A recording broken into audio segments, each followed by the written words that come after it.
Alright, I'm back for another new comic book day. And I got a couple back issues while I was there. So we got Hellhunters 5. It's a great series. Really the only thing I'm reading right now is Hellhunters. Fantastic Four, One World Under Doom, which I think the storyline's dragging on a bit. Should have been wrapped up already. Doom's Division. Red Hawk. Daredevil. Red Band. Doom's Division 1. One World Under Doom number 3. Deadpool.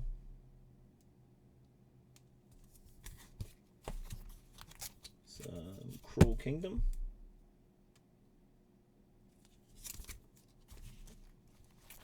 Planet Death from Bad Idea.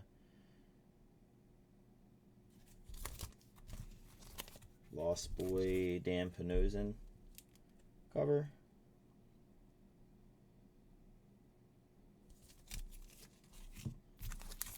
Deadly Tales of the Gunslinger number 4. And we're going to get into DC stuff.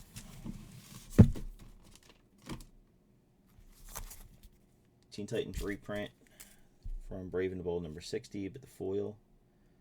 When I buy these reprints, I usually buy the foils. Except for like Action 1 and Detective, I get both. But for those type of things, I just get the foil. Plus, I already have that actual book. Batman 159. This is the Michael Cho cover. I love his art. Just simplistic.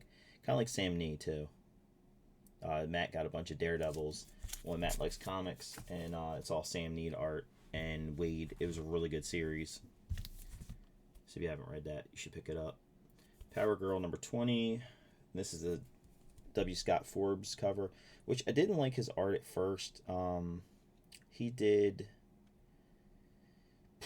the Gotham series recently. I can't remember what the hell it was, but I had a lot of covers like this. And at first I was picking up the other covers, and then I don't know, something about it like clicked, and then I was like, man, I really kind of like his art. So start picking up his issues as well. And of course Dave Johnson, Superman. It says 25, I think. These retro style ad pages for things that never existed, but I've been collecting these too. These are pretty cool.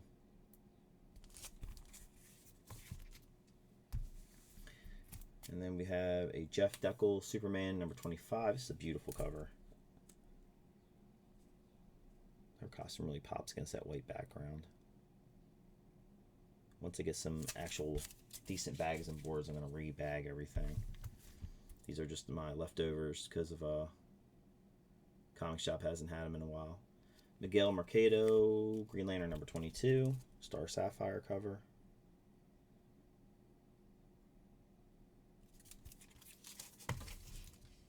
And then we got Mark Spears, Justice League Unlimited number 6. Great Batman cover by Mark Spears. He's been killing it. Monsters series has been great. The covers. And then his DC work. It's been awesome. And then we got another Mark Spears. This is Green Lantern 22. This may connect. I'm not sure. I'll have to check my other one. But another great Mark Spears cover. And then I got some back issues. I picked up some fillers that I was needing. Uncanny X-Men 167. I was missing a couple of these like cheap, really nothing X-Men books. So I was focusing on the keys a lot, but now I'm starting to bridge the gaps. 159. I probably go back there today for New Comic Book Day if he still has them. I think he had like 4 more I need, so I'll probably just pick them up. Uncanny X-Men 146. And then this was a great time for DC, and I never was picking these books up at the time because I started out with I didn't start collecting until 88. These came out in 85, and then even in my back issue runs, you just never came across them. And I was always collecting Marvel at first, and then I started branching back and going into DC. But this is Batman 388, Batman with Mirror Master and Captain Cold from or Captain Boomerang, I'm sorry, from the Flash. So I like those like crossovers, villains they usually don't fight.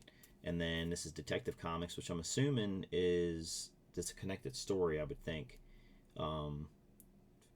Detective Comics 555, and this is what drew me in when I saw this cover. And then I found the Batman further in the box. I was digging through the back issues. Captain Boomerang versus Mirror Master. Can't wait to dig into these and read these. This was a great time for DC. DC was killing it after Crisis, way up until I think the New 52 reboot. Especially, I would say like after Death of Superman on up was really good because it was like all interconnected, and I actually started buying every DC title after Death of Superman. And then you had like the Green Arrow, and then Return of Barry Allen, and Return of Hal Jordan, and I collected everything from like Death of Superman up until New 52. New 52, I even bought everything New 52, and then started dwindling out because the books were not that good. Like the Perez Action Comics, or was it Superman he wrote? It was jarring. It was weird to read that. It didn't feel like it was like there was a cohesion there or anything like that.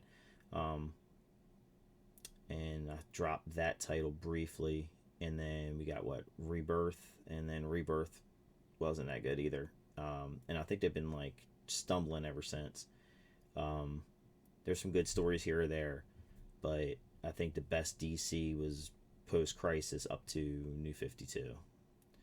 And then the Silver Age DC was good too. Bronze, there's a lot of good stuff in the Silver Age and in the Bronze Age. But I think peak was like post-Crisis to New 52. What are your thoughts? Do you guys read DC? If you do, what was your favorite era of DC Comics? Sound off in the comments, and I'll be back with a couple more videos, unboxings, and some more stuff I bought from the LCS. Thanks.